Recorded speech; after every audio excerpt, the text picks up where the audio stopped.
All right, let's just jump right into it. Welcome to the ultimate interactive quiz explainer.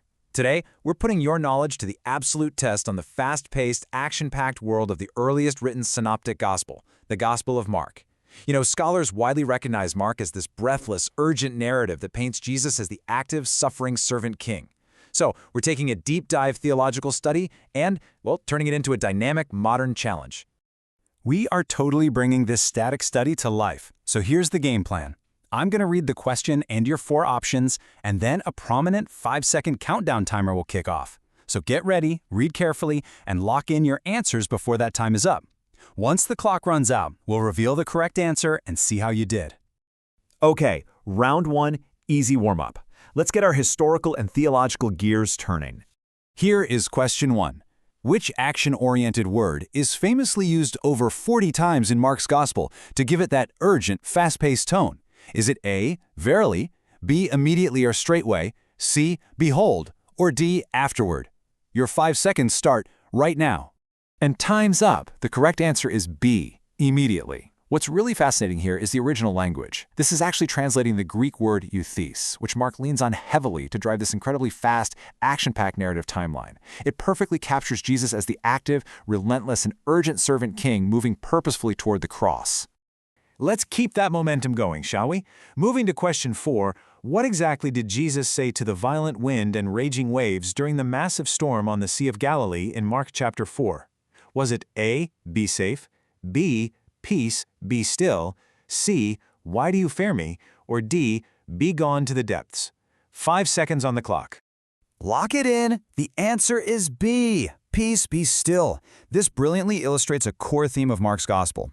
By literally speaking directly to the chaotic elements, Jesus is asserting his absolute sovereign authority over creation itself. He isn't just a teacher in this moment, he is the undisputed Lord of nature. All right, for our final easy question, let's jump forward to the events of the Passion. Question 10.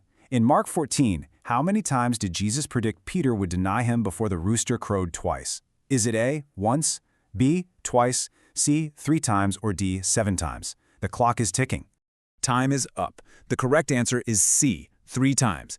Jesus precisely foretold that before that rooster crowed twice, Peter would completely disown him 3 distinct times. It's a moment that perfectly fulfills Jesus' sobering prophecy, really highlighting both human frailty and divine omniscience. Round 2, medium challenge. Time to dig a little deeper. Let's test your memory of Mark chapter 2. Question 11. When 4 men couldn't reach Jesus because the crowd was just immense, how did they get their paralyzed friend inside the house? A, bribed the Roman guards. B, carried him through a hidden underground window.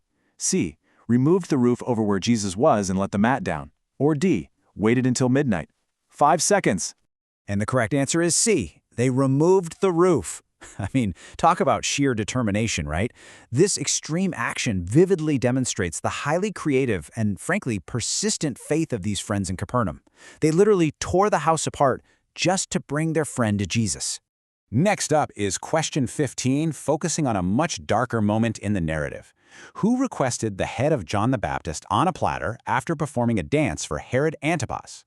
Was it A, the daughter of Herodias, B, the wife of Pontius Pilate, C, Mary Magdalene, or D, the Queen of Sheba?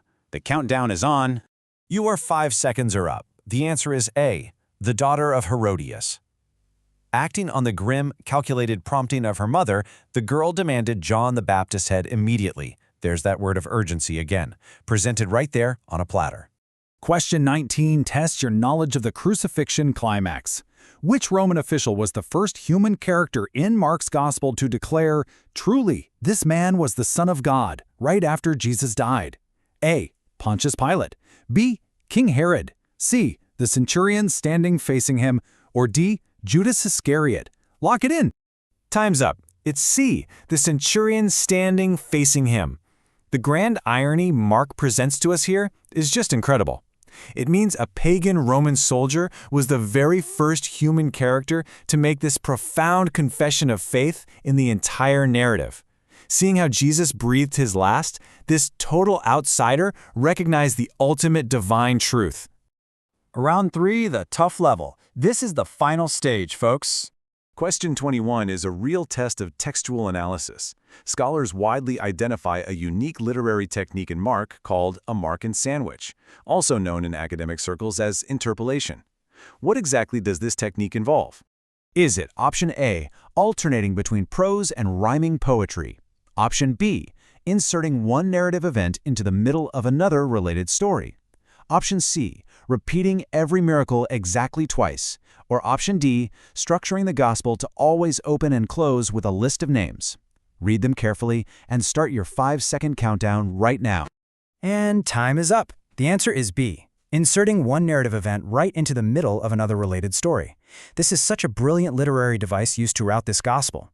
Mark will essentially start telling you one story, interrupt himself to tell you another related story, and then finish the first one. It's like a theological puzzle, forcing the reader to compare the two events to uncover a deeper, interconnected meaning. Final score and takeaways. It's time to tally up those points. So drop your final score out of 7 down in the comments. And as we wrap up this explainer, I really want to leave you with the provocative thought. We saw how heavily Mark relied on words like immediately and just non-stop fast-paced action. Why do you think Mark felt it was so absolutely crucial to build his entire narrative with such immediate, relentless urgency? What does that tell us about the exact message he was trying to convey to his original audience? Think about it, keep learning, and I'll catch you in the next explainer.